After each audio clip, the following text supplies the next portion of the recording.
Hi, everyone. Today is Tuesday, July 29th, 2025. Welcome. I'm Jeffrey Morgan, and this is a talk I host twice a week to discuss my experiences on the path of soul transcendence. This offering is brought to you by the movement of spiritual inner awareness with the encouragement and support of my friend John Morton, who holds the mystical traveler consciousness, which is the spiritual consciousness that does the work that we're doing here today. If you're new to the call, the format is simple. We're going to start by calling ourselves forward into the light, which is calling our awareness forward into the light of God that's already present. And then we're going to chant three Anai hues. Hue is an ancient name for God, and Anai invokes a quality of empathy and compassion. Then I'm going to play a video clip from my teacher, John Roger, and then I'm going to do a reading, one of my favorite poems by Marie Howe, and then we can talk about whatever you would like. So I see Ron Helmick's on the call. Do you feel inspired to call us forward in the light? Indeed, I do. Lord God of all creation, we live in challenging times, or might we better say, interesting times. For it is in the challengingest of times that we have the opportunity to make the largest gains.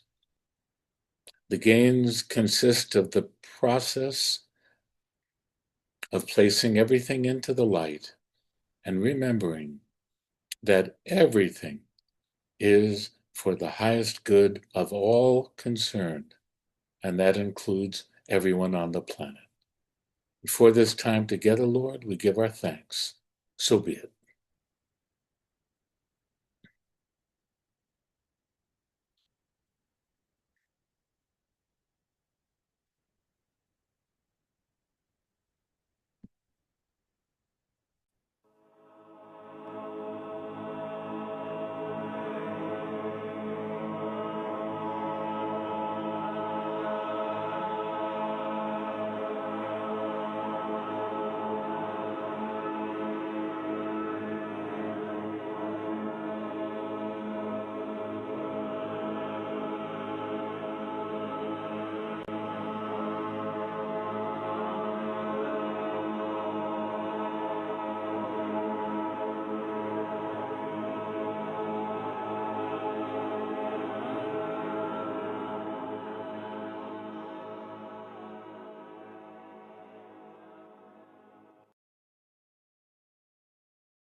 Not hearing any sound, Jeffrey.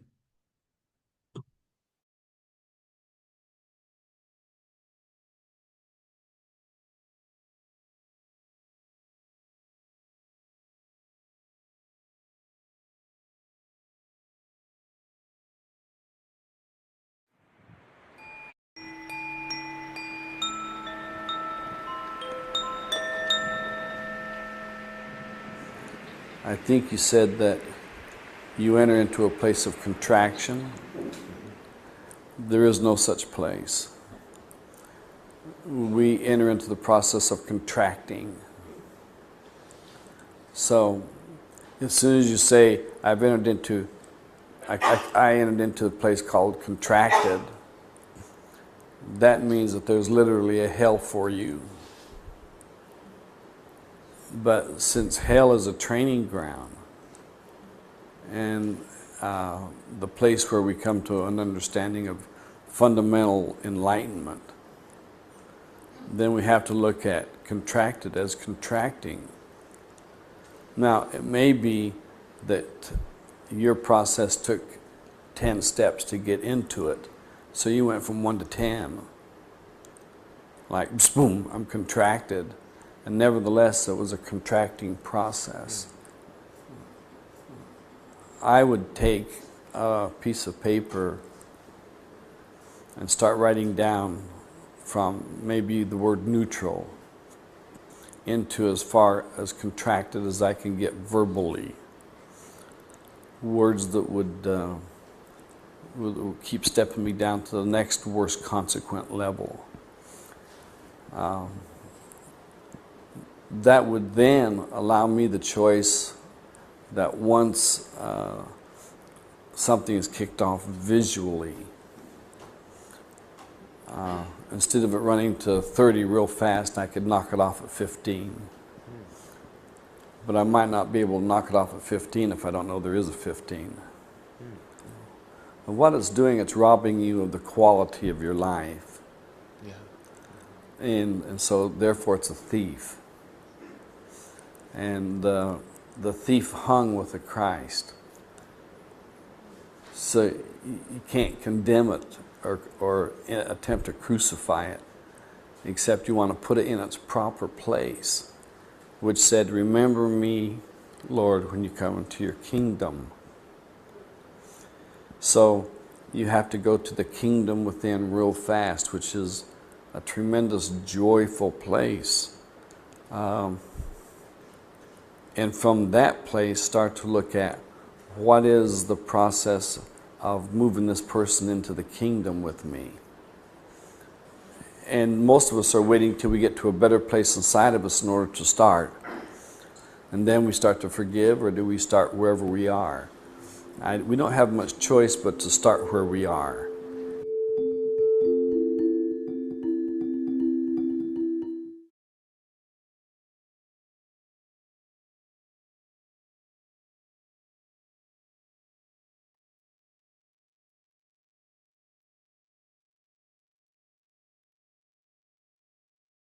Okay.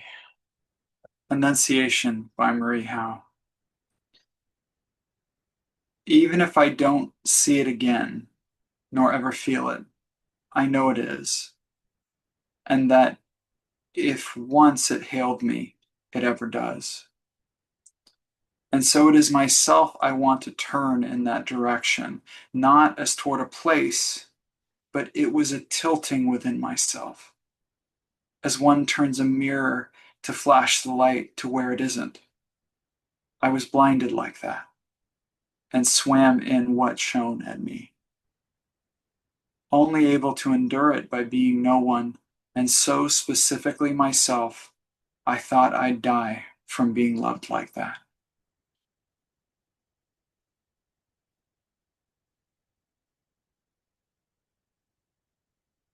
Okay. Let's see. Raise your hand if you've never shared before. Has everybody on here shared before? I mean, raise your physical hand so I can see if you've never shared before. Wonderful. Let's prioritize those folks. So we'll start with Rebecca.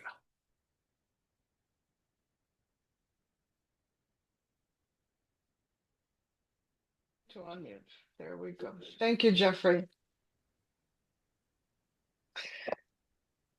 My husband passed in May. I'm doing a remarkable job dealing with the 10%. Multidimensionally, on the other part, I am just spinning, whirling. I feel that there's a blessing. What's the gift in it? A lot of clearing that can be done with karma. And I want some assistance in knowing how to do that for the highest good of all concerned. Okay, I can offer a perspective.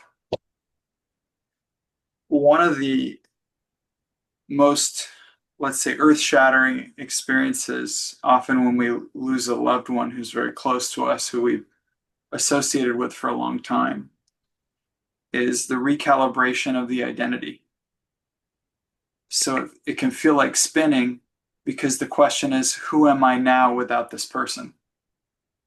And so there's an entire readjustment that has to go on because a lot of the reference points and comforts and securities that you've created are likely in relation to that person. So a lot of it is the familiarity, the stability, the security that comes forward.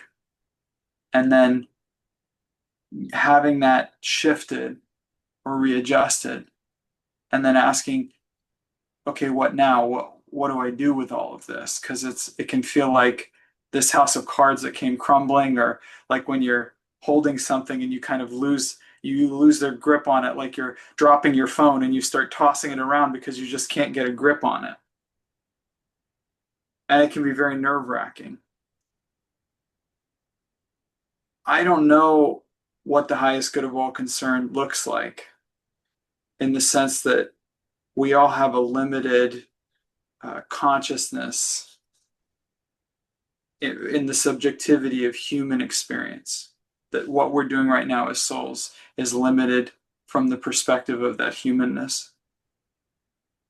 So there's not a way for you to just know without fail, this is the highest good.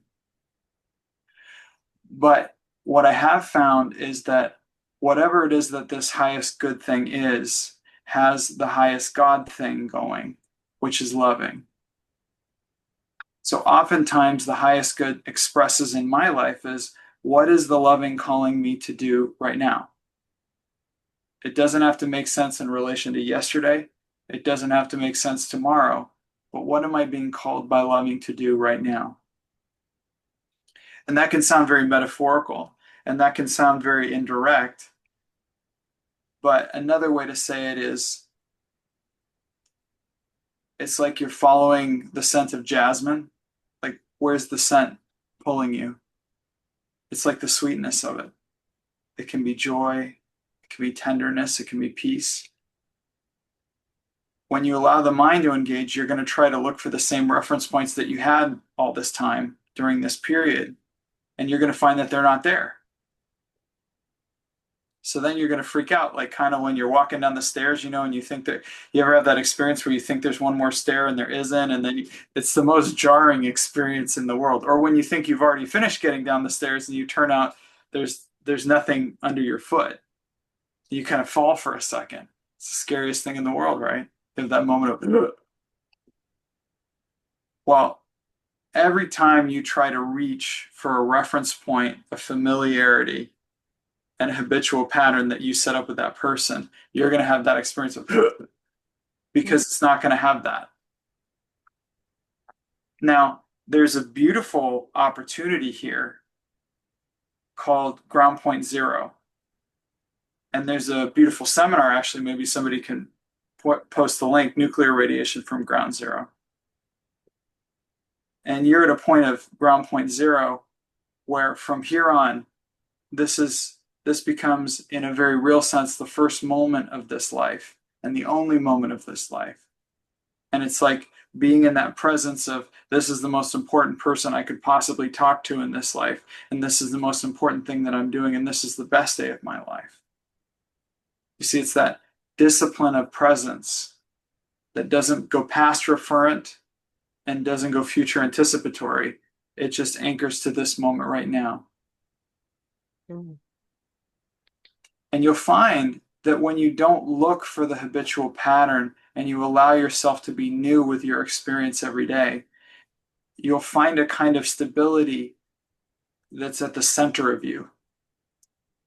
It's not a stability based on who's handling this or how do I pay for that. It's not a stability that comes from your bank account. It's a stability that comes from the integrity of following the Spirit in every moment. And the integrity and the courage of saying, what am I being called to do right now, without needing any justification, rationalization, or anything. And you're simply following those cosmic breadcrumbs straight to the heart of God. You get what I'm saying? Yeah. Yeah. Now, understand your grieving process and that grieving is a love affair. But there's also a part of it where it can be a love affair between you and your basic self and your body. That little girl inside of you, they like patterns. They like habitual stuff.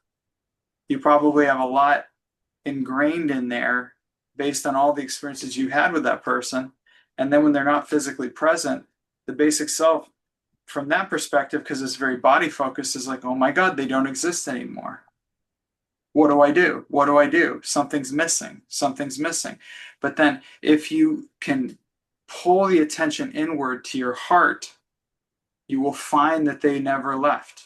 That person that you're missing physically, what you're missing is a kinesthetic stimulation. What you're missing is a sense of security physically. What you're missing is, it's like you start to peel it away and go, well, I never lost that relationship that I have with that person, because all relationships are inside of me. And I'm capable of loving that person at the same or greater level right now. And I don't need a physical body in front of me to do that. And you can experience the beauty of who they are just going inside and being with them. So in that sense, grief is a love affair, but it's also the compassion that you bring to the body consciousness, because it's really jarring. It's jarring for that little girl. She doesn't know when an end is up, because she built a lot of habitual patterns and a lot of habits and a lot of familiarity and a lot of security around that person in that physical body. Is it possible for him to be in my heart still in the relationship too? Yeah. I mean, what do you mean? I mean, you can go in there right now. Go in there and be with him right now. You can bathe him in light. You can hold him inside of you. You can see angels around him. You can have a great master blessing him. You can do whatever you want. And I don't interfere with his karma that way, or the release of his soul. My experience is, if you understand who you're working with, like if you really understand that all relationships are inside of you, what you're doing is working with the relationship with that person inside of you. That's who you've known all these years. All these years, the relationship has been inside of you, right? So it's not interfering with his soul journey. His soul journey is between him and God. And you're not trying to interfere. Your intention is not to interfere. Your intention is to heal the part of you that feels incomplete, or heal the part of you that's hurting. So yeah, in my experience, there's absolutely no problem with going inside and loving all over yourself and just being present with the beauty and magnificence of who that person is.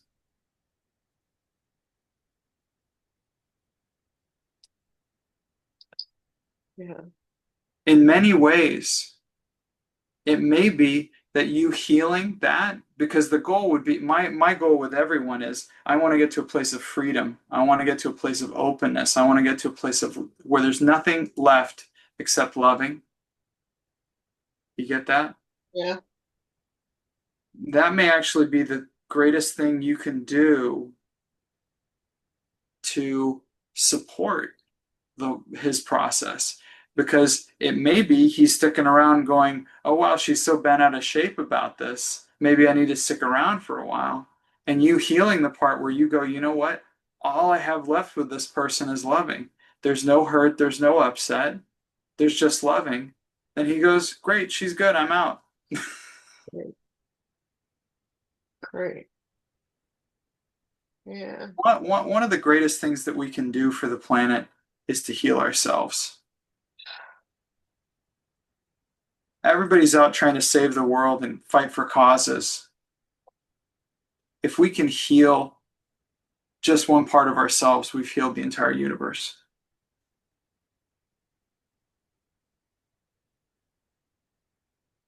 We all are part of, and we all contain the totality of those multitudes.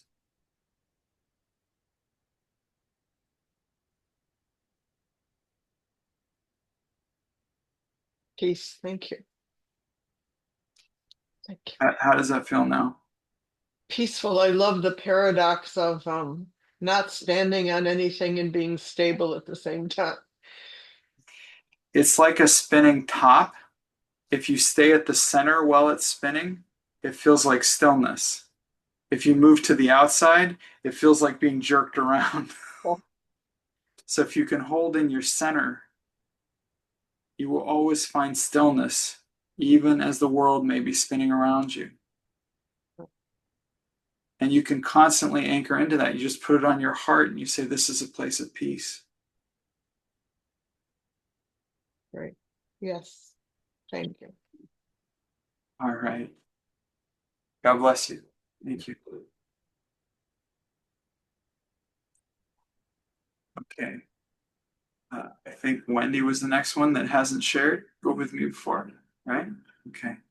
I just asked you to unmute. Hi. Well, um,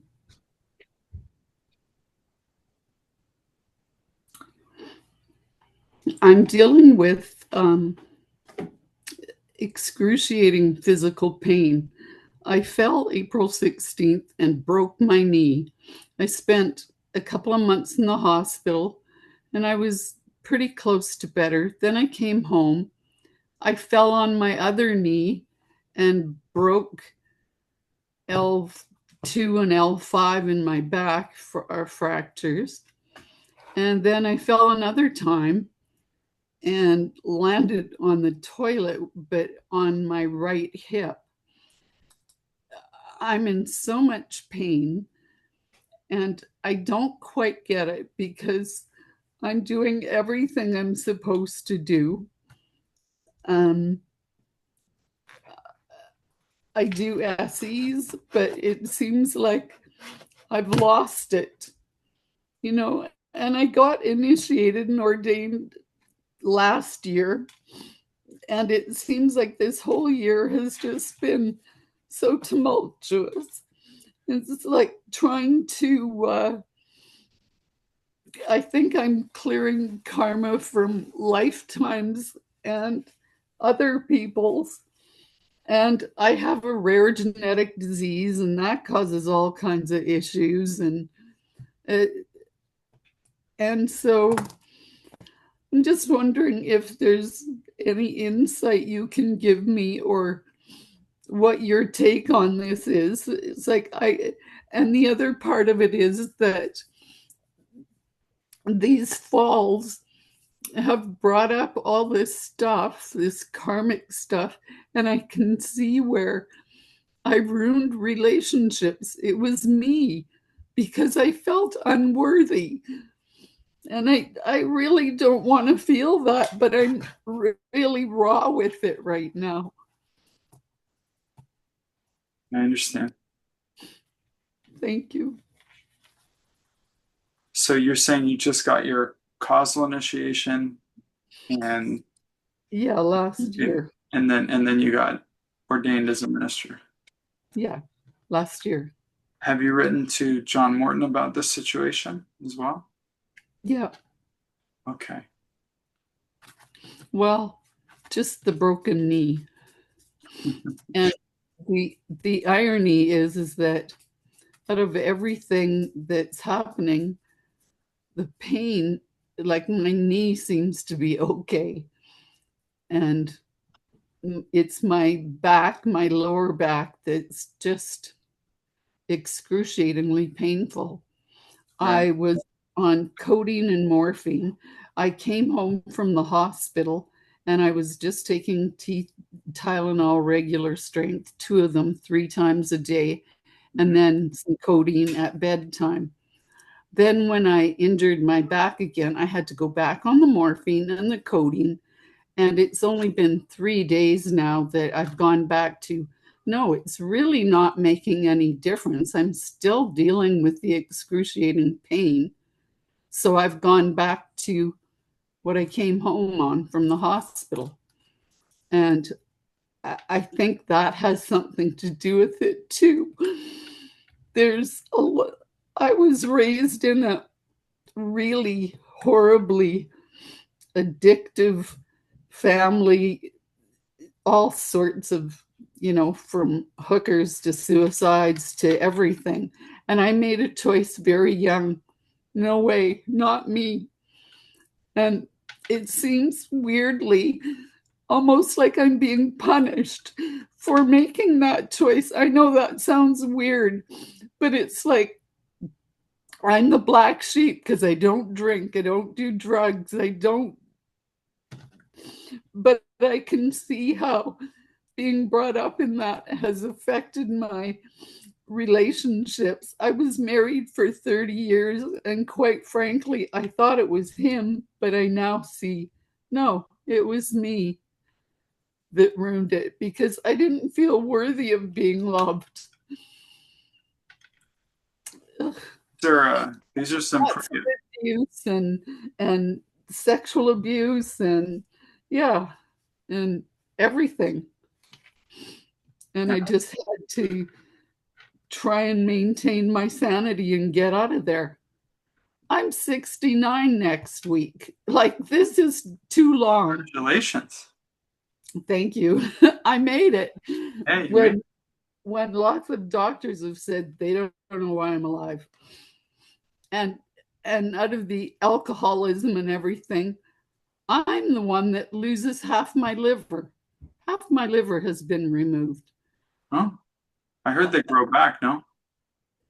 Well, not when you take the whole lobe out. If you only take part of it, then it'll grow back. But that lobe's gone. Okay. Yeah. And other weirdness. But I was just at the liver specialist with everything I'd been through. I lost it for 2 days in the hospital. Like, I didn't even know where I was. They sent me in an ambulance to have a CT scan. I don't remember any of it. 2 days are gone. Right on. An adventure. Yeah. How can I be of support to you? I just want to know if there's anything that you're picking up on that could help me to maneuver through this, and to, if there's any hit you're getting on, like, why falling and hurting myself. I don't get it. Falling so hard that I break things. And I'm very careful. I just don't understand what's going on. Well, karma's what's going on. I don't think you're being punished. I think you're balancing karma, like you said. When you start working with the traveler, some people have an easy time because they have certain karmas that they accrued, and the traveler's job is to line up your life plan to support you in getting off the planet and returning to the heart of God. I know. So, and lately, it's like, just take me now. And I don't want to feel like. Do you want to hear me talk, or do you want to keep talking about your pain? Keep talking, please. Okay, great. I'll just do that then. So, thank you. So it is accurate, and I'm sure you can look at some literature in the MSI materials on this, that for some people, when they get their initiation, they will have accrued a lot of junk that needs to be cleared away very, very quickly in order for them to accelerate the process and move to their next initiation. So for me, Soul Transcendence is the pearl of great price.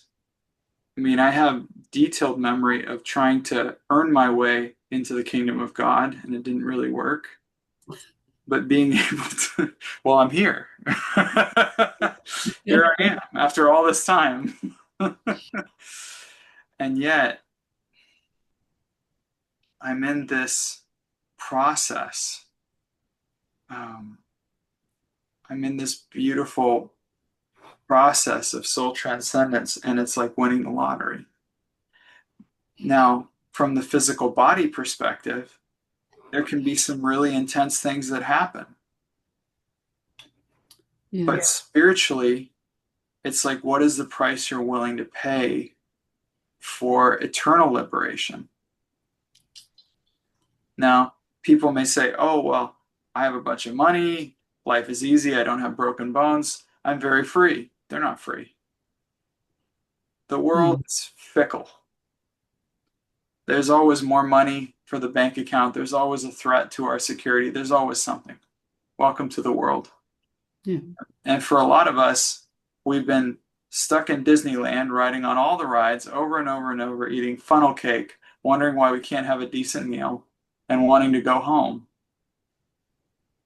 And people who just got to Disneyland, they're like, oh yeah, this is cool, I'm going to try all the rides. But after like the 1,000th time on Thunder Mountain, you're like, I've seen this before, come on. And you probably had that experience very young. You were like, wow, hookers, alcohol, drugs, nope, not my thing. Already did it, didn't work. So you chose a different path.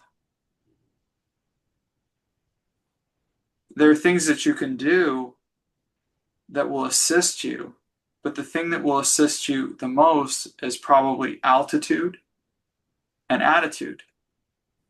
And they're kind of the same, which is observing the process, knowing that you're not your body. And instead of cribbing about all the things going wrong with your body, loving on your body. I'm trying. Well, it's not something you try, it's just something you do. Like if I said, try to pick up that glass of water, you go, try. No, try. It's you pick it up. You just do it. You just do it. So if you're going to love on yourself, it's like you can do it right now. Where's the part of your body that's hurting right now? My lower back. It's just okay. Let's send your loving to the lower back, and just say, "I love you. I'm sorry for whatever I've done to create suffering in you, and I ask for the light to clear and cleanse and heal and seal and complete whatever can be cleared at this time."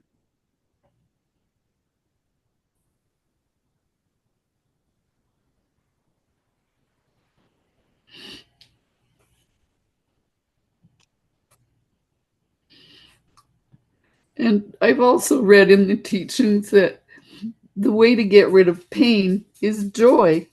And so I'm really looking for, even if it's a glimmer of joy, and noticing it and paying attention. But then it's like it's a war. It's like, where's the war? Who are you at war with? Myself, I guess. Maybe, but you love the pain. The joy. Yeah, no. Yeah, no. That's because you're focused on a joy that's conditioned on body state. The joy of the soul has nothing to do with the body. Pull your attention inward, pull your attention to the third eye center, and bring the loving as an energy, the joy as an energy quality, and bring it to the parts of you that are hurting. There's no conflict between pain and joy. Joy is the salve and the ointment for the pain. Okay. Relate to it as, like if I just said, okay, let's just focus on the top of the third eye center. Yeah. And just start silently, just chant into that and feel that joy coming forward. Maybe it's like golden rain, like glitter falling on your head from the spirit. You know what's really funny? One of the things that brings me tons of joy is my little dog. And all of a sudden, she's sitting right beside me, whining. Yeah, they know. They know. It's just, I love you. I love you. There you go. Okay, bring I love you into your body from your dog. Bring that loving. And just send it to where all the parts of you that are asking for it. That's where the unworthiness part comes in, because I always felt... This is all about mental states and all about stories. Why don't you stop with the story thing and just go into action? I know that. Well, I I do. don't want you to know that. I want you to act on that. Okay. Act on what I know. I want you to be who you already are and Okay. express from that consciousness. You create stories in your head, and then you have emotional reactions to the stories in your head, and then you create tension around the stories in your head, which create increased pain in the area of disharmony in your body. And then when you're trying to walk, the constriction that's created by the stories in your head and the emotional reaction to that cause you to miss details, and then you hurt yourself. In a very real sense, you're in an advanced training called You Cannot Afford the Luxury of a Negative Thought. Okay. And that's a book you could read, by the way. I think it's still out there. What's it called? You can't afford the luxury of a negative thought. I think. Oh, I don't know if is it still out. So maybe somebody can put a link. oh, You can't afford the luxury of a negative thought. This is, see, if I were in your shoes, I would relate to this as truly a process of really like holding in the center and being ruthless not to let a single negative thought take hold and go into the experience. I've gone through very painful periods of time, and sometimes it's like you don't even, how can I say this? It's like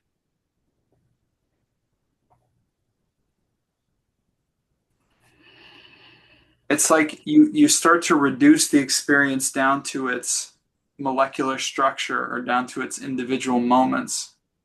It's like if I have story overtaking this minute, I move it to a 10-second increment.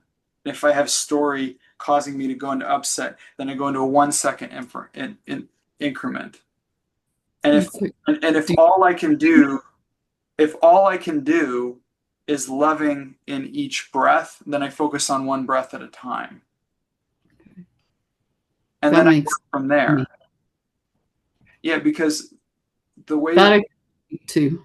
because you're highly associative in your consciousness, it makes for good creativity, but it also makes for compounding problems. So whenever you have composite thoughts or more complicated structures in your mind, the negativity gets in there and starts to shift the narrative. Okay. You got to be real disciplined. Okay. And the discipline is what's true right now. I don't know what's going on with is that true right now? No, what's true right now is I'm breathing in with breathing out. What's true right now is I'm God being. What's true right now is this is the only moment of my life. What's true right now is this is the best day of my life. How do I know that it's the best day of your life? Because it's the only day you got right now. Yeah. Well, but yesterday was better. You don't got yesterday. Yesterday's gone. I don't know what yesterday was. It's a fabrication of your imagination, but you've got right now. And therefore you have the very best. Okay. There's no better life that you could have been worthy of. You've been given the perfect life for you with perfect love from the one that created you.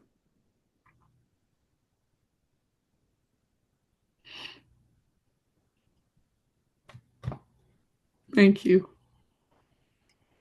And sometimes we go through times where we break bones and have really difficult whatever.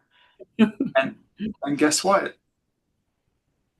I go, it's you can't, yeah, they heal. And you can look at it and go, well, Lord, if this is the price I have to pay to get to the mental level, game on. Let's do it. I'm in. I'm going to chant even harder this time. Yeah. You know, one of the best ways to burn mental karmas is actually just chanting your tone into the third eye center, like what you do for spiritual exercise. Yeah. It actually does a great job of giving your mind something to focus on that actually burns those karmas. It disperses that action pattern. Initiatory tone? You mean? Yeah. Yeah. or the hue. You know, the Luxor meditation for peace and harmony, that's another one you might consider, or the body balance meditation. There's a lot of resources. I've done those. Yeah. Yeah, the Luxor meditation, you know, taking that vibratory hue and putting it to different parts of the body is extraordinary. It's absolutely extraordinary how effective that is. Okay. Just need to get back on track. I feel like No, when you I already are on track. You need to get back on positive attitude because yes, you're I interpreting things. away from it when I was in the hospital dealing like it's 2 months and I couldn't connect to a lot of Yeah. things because of all the interruptions. So I feel like I've just sort of get back in the saddle. You're okay. Versus going through and saying, wow, this karma that I'm clearing must be a doozy. When I'm through with this, I'm going to feel awesome. I'm finally going to be through with this. I think so. You get what I'm saying? Yeah. You might have been waiting lifetime after lifetime to finally have the strength and the support of the traveler to finally be able to overcome this one. Yeah. And now, guess what? You're made tougher and you can do it. There may Oh, have been past lives when you weren't able to do it. And now here you are, uniquely qualified to complete this karma that's been given to you. yeah. Thank you. Thank you. That was very helpful. Thank you very much. God bless you. Thank you. Bless you too. Thanks. Okay, I think Agnes, you said you haven't shared, right?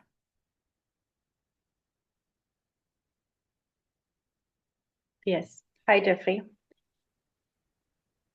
I have question regarding my son.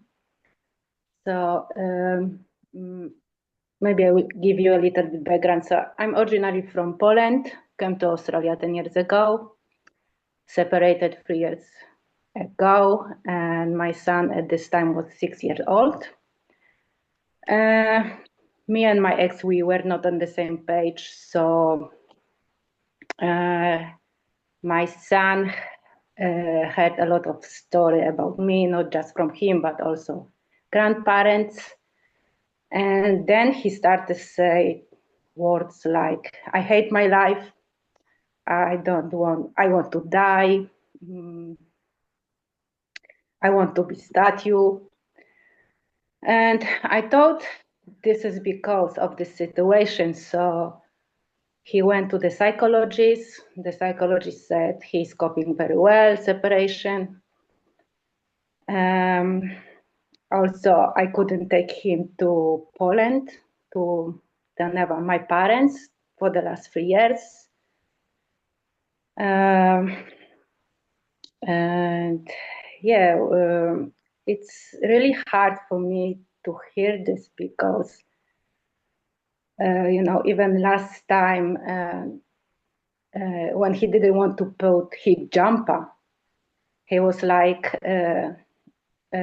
I hate this, I will jump from the balcony. Mm-hmm. And I don't know if he's just saying this or he's really mean this.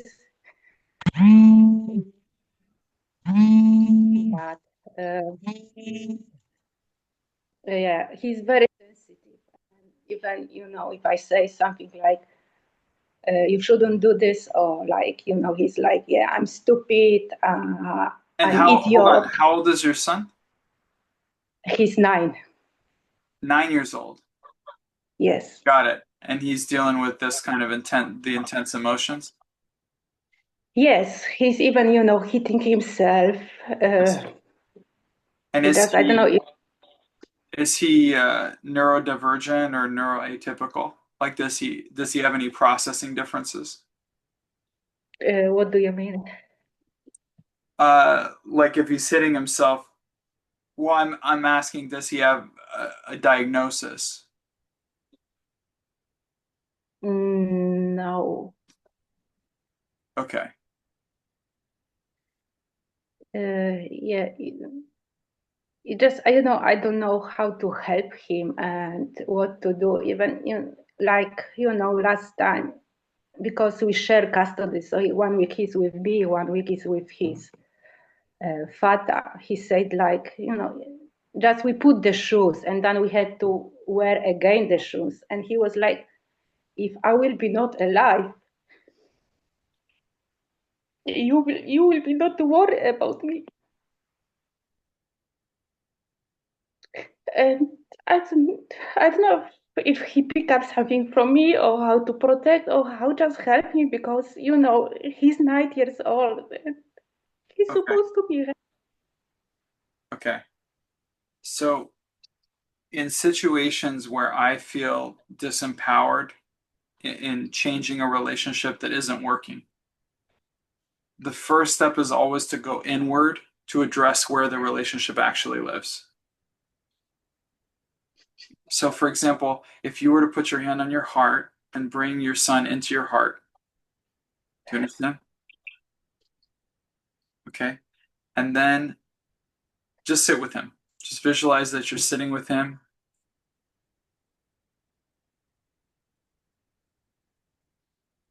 And bring in whatever light, whatever teacher, whatever would be supportive, but ask him, what can I do, beloved, to support you and help you heal? So maybe it's a certain color light that you bathe him in. Or maybe you can assist him in doing self-forgiveness. I forgive myself for judging myself. I forgive myself for forgetting that I'm divine. Maybe he has something he picked up from somebody else, and you can ask for the light to assist in pulling that off him. You see what I'm saying? You start working that inside yourself.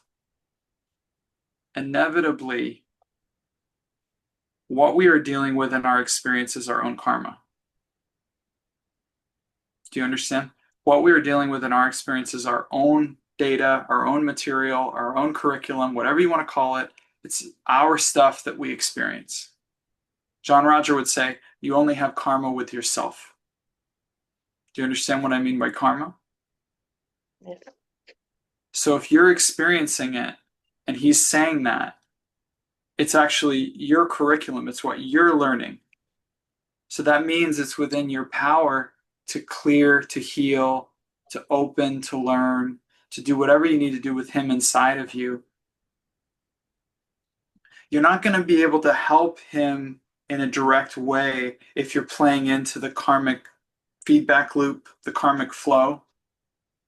You're participating in it. You're arguing into it. You're trying to control it. You're doing all that stuff.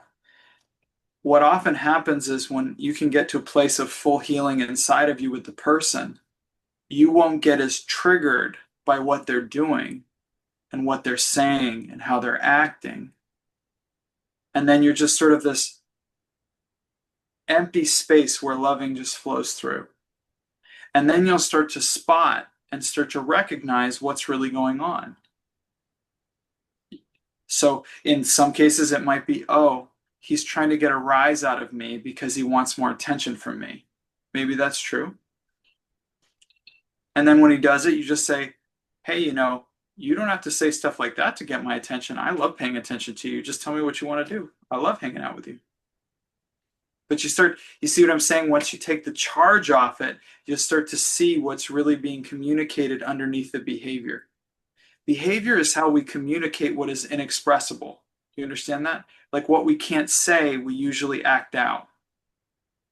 So underneath it all, it might be something else. It might be that he doesn't understand the dynamic of the divorce, or he feels like somehow it's a statement about his value or a misinterpretation. You're not going to see the truth of that if you're bringing a bunch of junk to the equation. You're not going to see the truth of that if you are bringing, it's like Jesus says in the Bible, right? Before you remove the splinter in another person's eye, remove the plank from your own. Another way to say that is, we see only our own suffering. We see only our own stuff. So if he's saying, oh, maybe I should just end it all, then that means you have within you, maybe I should just end it all. And that means you can heal that because it's inside of you. Do you get that? Yes. So ultimately, in your relationship with him, you're accountable to his soul. You're not accountable to his personality, his comfort, or his preferences. You're accountable to his soul. But to be attuned to the spirit coming through him and the soul expressing through him, you need to start cleaning the windshield. And that means letting go of all the stories you have about him, all the againstness, all the upset. And it may even be that you need to forgive his father. You need to get into a real loving space where you're completely neutral with his father. There we go. Yeah, that's tough. I know. But we get into a place where you go, you know what? I may not want to be with that guy as a partner, but I'm going to love him as God because he is that. And I'm going to love these people. You get what I'm saying? Love the divinity in him. If you actually pierce through that veil of BS that most people live in, and you actually get a look at their true self for even just a moment, it will change you forever. You will never be able to unsee that. And you, no matter what they do, you will have that reference point of their true self. But that's why we do the clearing. That's why we do the forgiveness. That's why we do all that stuff. Because at a certain point, it's like something clicks. And all of a sudden, it's like if you have a direct in to the spirit within your son saying, hey, listen, I'm just going to act out. You don't have to worry about this. I'm not going to hurt myself. And you get that intuitively and you know it. Maybe the antidote becomes, all right, honey, whatever you say. Anyway, do you want to go get pizza or what? It's like, you kind of like, but you'll see the truth of it. And then you diffuse it immediately just by going, I know that this is just a game. Or if it's serious, you will have the wherewithal and the awareness to go, I see a chemical imbalance in his brain. Or you will have the wherewithal to go, oh, I see a misinterpretation of the divorce thing and I need to work with my co-parent, my ex, to make sure that we're addressing this in the appropriate way. But you're not going to find any of that while you're going, oh my God, what did I do wrong? Oh, maybe I'm a bad mother, and what if he's at this, and how could I let this happen? And he's saying these horrible things, and how could he do that? And you got all that going, and your mind's pretty quick, so you're just going to keep even faster. You get what I'm saying? Yes.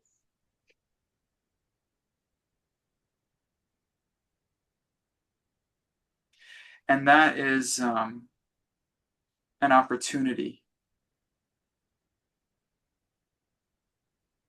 That is a gift.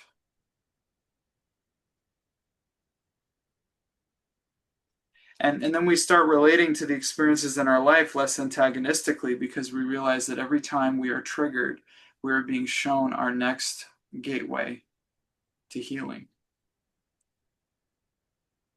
And we start thanking the mind, thank you, mind, for being the bloodhound that sniffs out all of my karmas. Thank you, mind, for bringing me all of these things that upset me. I never would have found that upset to heal without you. Thank you, beloved.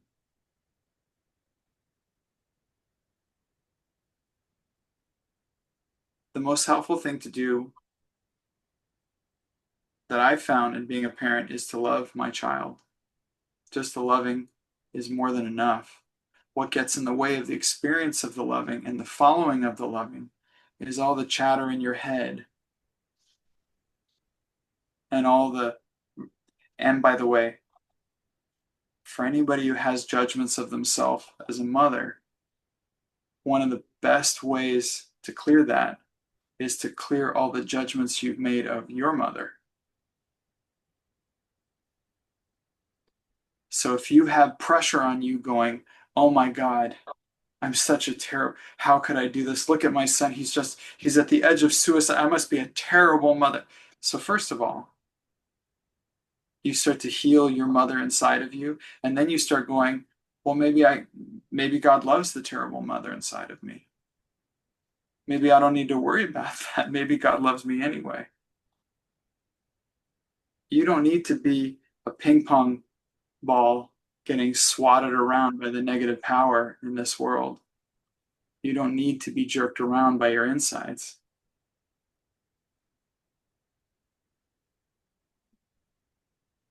You already have everything you need inside of you.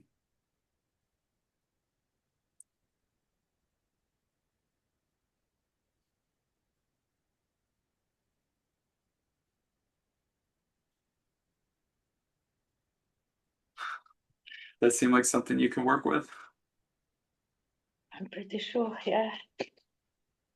Beautiful. Thank you so much for sharing. Thank you, Jeffrey. God bless you.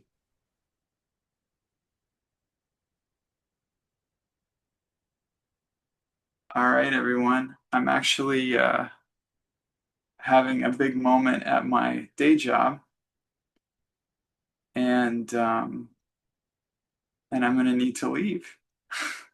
God bless you all. Thank you so much. Yeah, thank you. I love you. The blessings already are. Light